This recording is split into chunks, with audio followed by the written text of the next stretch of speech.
Court does call the cases of the people of the state of Michigan versus Jeremy Shue. Alex Jablowski for the people. Good morning, Rob Gico on behalf of Jeremy Shue. Jeremy, would you state your name for the record? My name is Jeremy Shue. All right.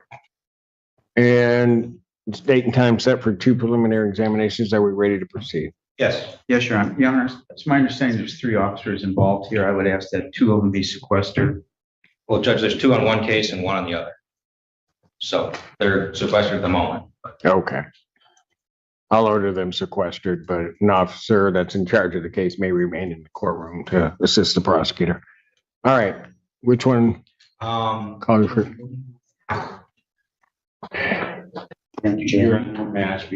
Jeremy. I don't know what you're going to speak about, but if your counsel's, I think, indicating to you that you shouldn't say anything, but I just got up here. I haven't had a chance to speak. There's a couple issues that I noticed from the records that I received, that some of the records are not. that what? Some of the records are not complete. And I mentioned that. This courtroom isn't arguing theory. It's dissecting responsibility, a jail confrontation, an injured officer, and a defendant who refused comply. What sounds routine quickly turns into a battle over force, policy, and blame. And I don't know if we got the complete record. So my whole thing is, I don't know if we can go forward today because of the fact that discovery is not complete. So I think that, If you're talking about the thumb injury? yes. Your Honor, I did meet Mr. Shue the other day.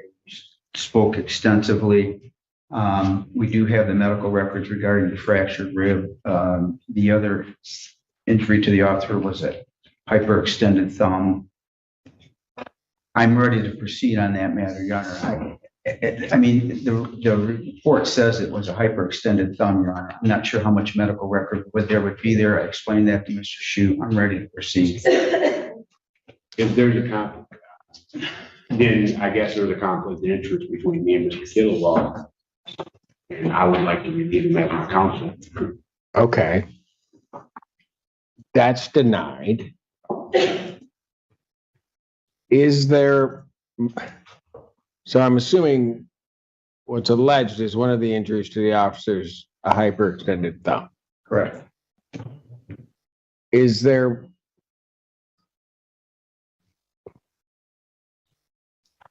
medical involved? I mean, I'm not asking you.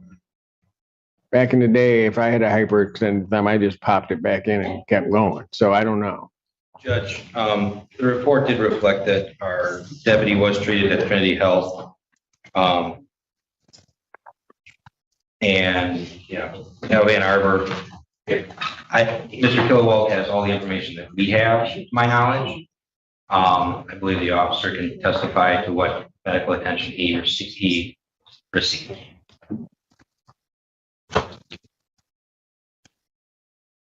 Mr. Kilowog. Judge,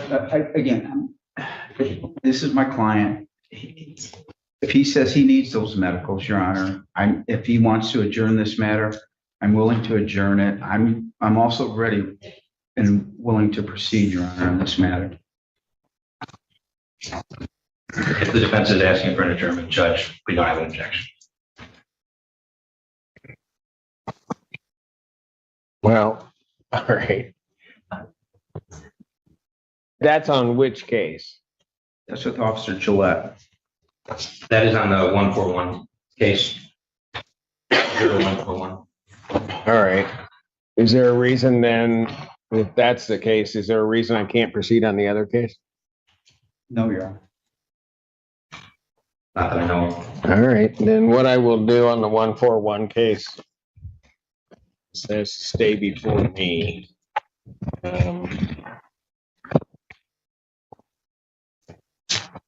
Yes, no. There's no way I'm gonna be able to fit that in that day. Whatever. So The 141 case will be adjourned. So because, or the preliminary examination in person.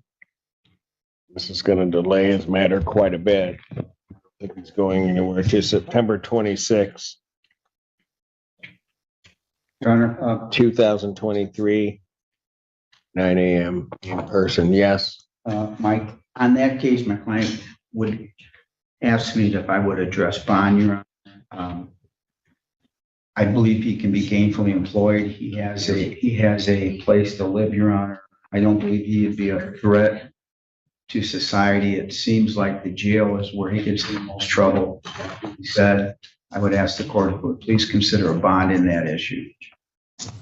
I'm not going to at this time. I mean, I understand, Your Honor. He asked me, no, I know, but I'm not going, I'm going to continue his bond. They've asked for an adjournment. You want the medical? I'm giving him that, but I'm not changing his bond because of that. And Thank you, Your Honor. so the bond on that matter will continue. All right, you may call your witness on the case ending in 961. Getting him, it would be Sergeant Merritt. Judge. Sir, please come forward to be sworn. Am I doing it? Raise your right hand. Do you solemnly swear or affirm testimony you're about to give will be the truth, the whole truth, and nothing but the truth, so help you God? Please have a seat. Upon having a seat, please state and spell your name for the record. CODERRITT. You may inquire. Thank you. Mr. Merritt, how are you employed? I'm a sergeant with the Washington County Sheriff's Department Corrections Division. All right. And back on September 29th, 2022, were you a sergeant? No, I was still a deputy at that time. Okay. And were you employed that day by the Washington County Sheriff's Department? Yes, I was. And do you recall if you were working? Yes, I was. At about 11:14 a.m. on September 29th, 2022, did something happen at the jail? Yeah. Okay. And I jumped ahead of myself. As a corrections officer, do you typically work at the Washington County Jail? Yes, sir. Where's that located?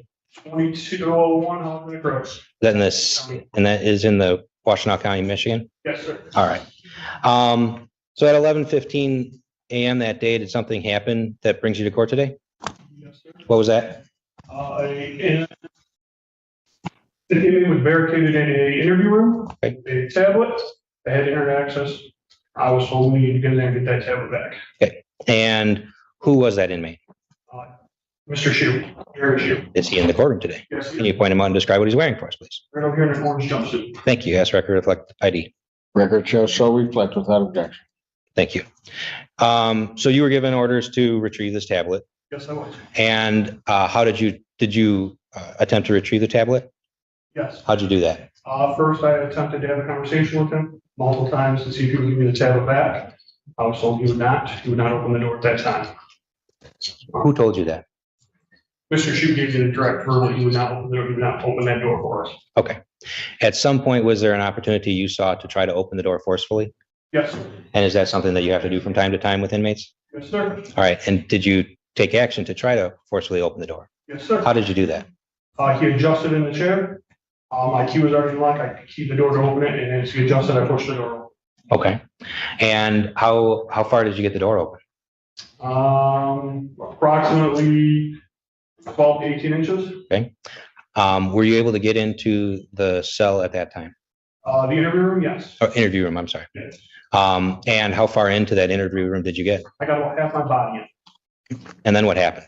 The door shut on me. How did the door shut on you?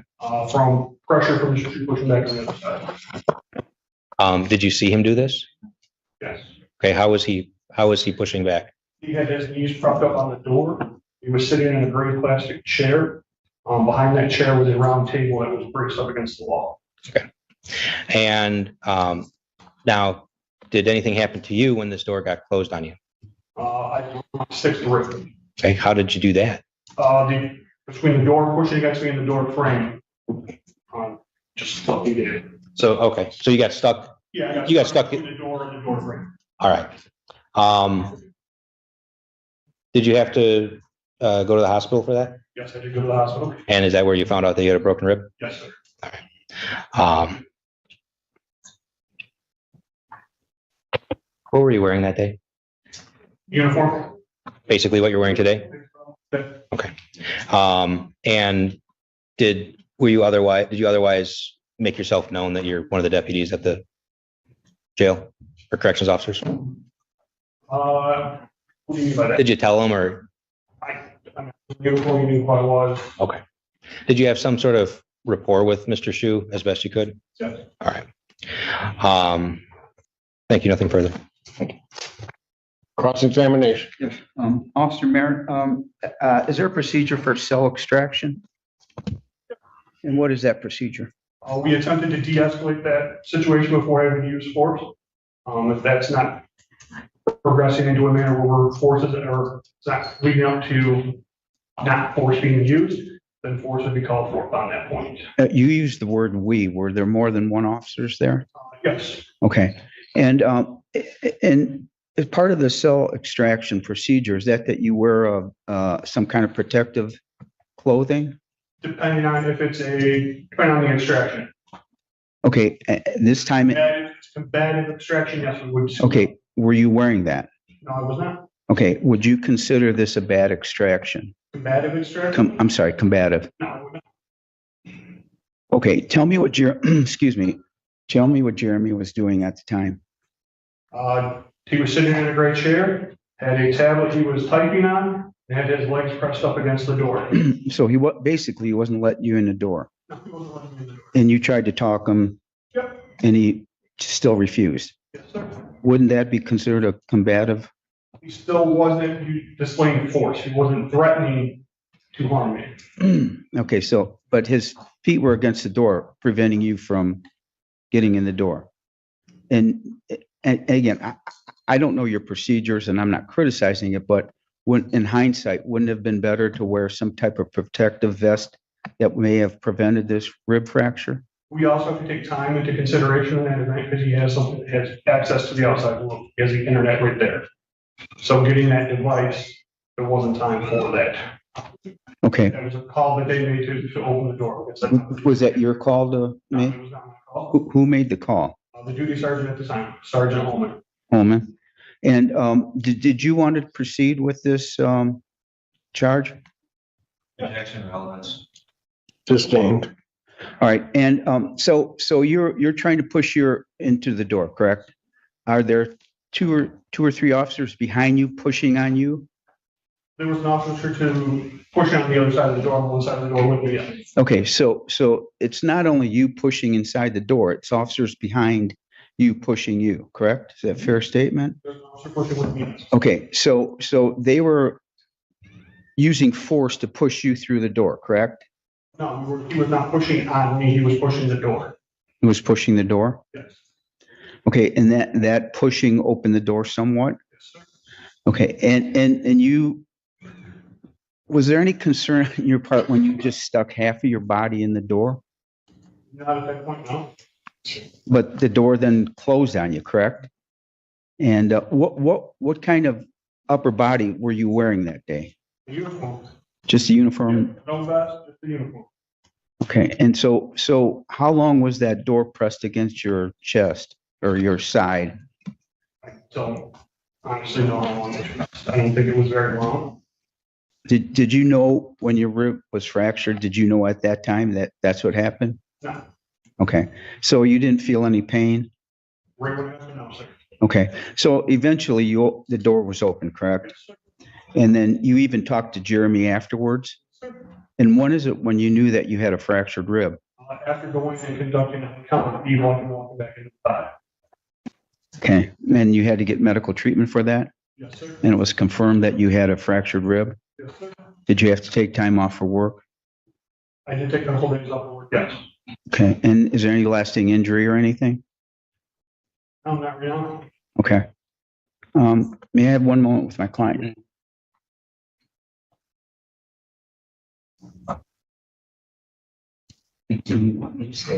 Yes. It's good to talk to me. I can't. You might want to mute the microphone in front of you. Yes. Is it possible that we can? No, they're going to stay right there because you don't know how to act sometimes. Yes, sir. Did you want the microphone muted? Because it's not. You're gonna have to do it yourself. I don't do that. It's gotta be green. You gotta hold it down. Thank you. Jeremy, okay, tell me. Sir, were the other officers ordered out of the cell once the situation was at hand? Yes. But you stayed? I stayed and Sergeant Holmes stayed.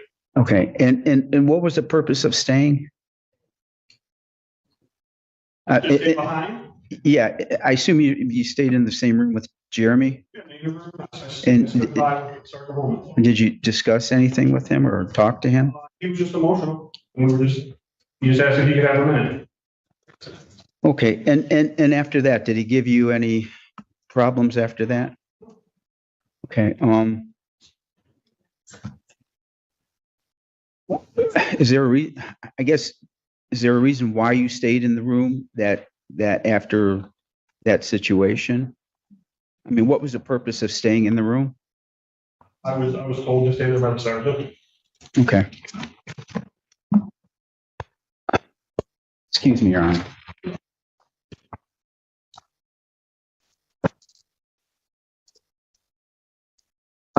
Your report is, if you know this, your report is the only report that that describes your injury. Okay. Did any of the other officers know you had been injured at the time? Not to my knowledge, no. Okay, all right, thank you. I have no further questions. Any redirect? Mr. Killowald asked about your injuries. You did have to go to the hospital, Yes, sir. and you did receive a prescription for some medication for your injuries. Thank you. Nothing further. All right. You may step down. Thank you, sir. May I have a follow-up question? I'm just curious. When you went to the hospital, how long were you at the hospital for? I didn't get back to the jail till approximately 2,300 hours. And just very briefly, what kind of medical treatment was there any medical treatment they could give you for a fractured rib or? They gave me some medication and then just rest. Okay, and so you didn't spend an overnight or anything like that? All right, and how long do you think you were at the hospital? 6 to 7 hours. All right, thank you. No further questions. Thank you. Nothing further. You may step down now. Thank you, sir. Any additional witnesses for the people? No. Any witnesses for the defense? No, Your Honor. Do I have a motion? Move find over count one. Any response? Judge, I have to argue on behalf of my client that you heard that there's a procedure for cell extraction. With all due respect to the officers, this was a combative situation. I don't know what would be a combative situation if this wasn't. If proper gear had been worn, this injury may or may not have occurred. And again, though, I don't want to say there was violation of cell extraction, but it appears though that that's what it was, Your Honor. Hold it. That's your argument? So far, yes. Because if he had not put his feet against the door and blocked coming in or had complied with the officer's order, there's no need even for any type of cell extraction, combative or not. Right? Correct. Okay, go ahead with your argument. Well, I'll just end it by saying I think there was a violation of policy as to cell extraction that caused the injury, Your Honor.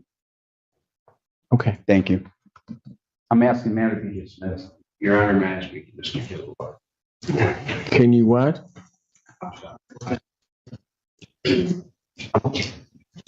Go ahead.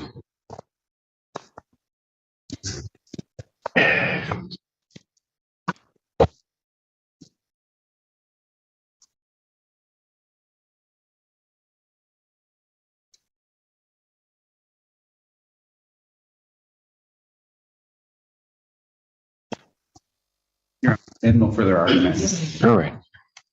In this matter, what is very clear regarding the particular elements of the offense is that, first of all, there's not an issue as to the injury being caused to the sergeant.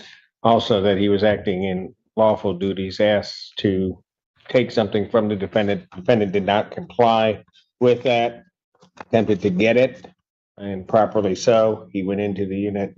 It is the action, so that this record is very clear. It is not any of the actions of the sergeant in terms of what he did to have this defendant comply with an order.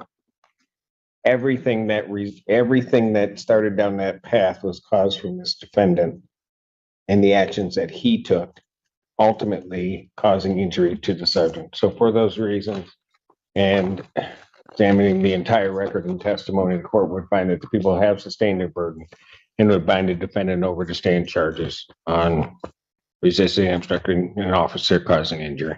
Your Honor, with respect to the information waived at reading, my client would stand mute. Defendant having waived reading, standing mute, the court will enter a not guilty plea. Pre-trial in this matter will be October 4th at 1:30, Judge Conference. October 4th, 2023, 1:30 before Judge Conlon. Bond on this matter will continue. Thank you. Get through today's hearing.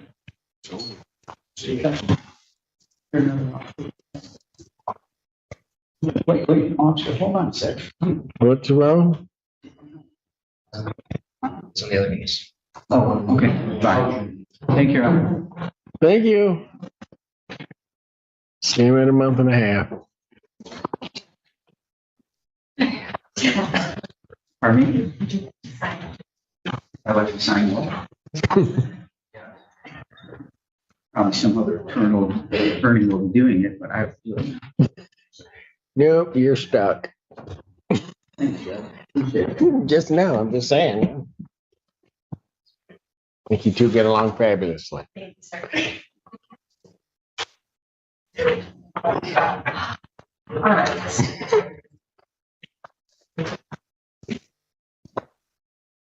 Mr. Kilowald, I mean this is all due respect to you. Another fine job you've done.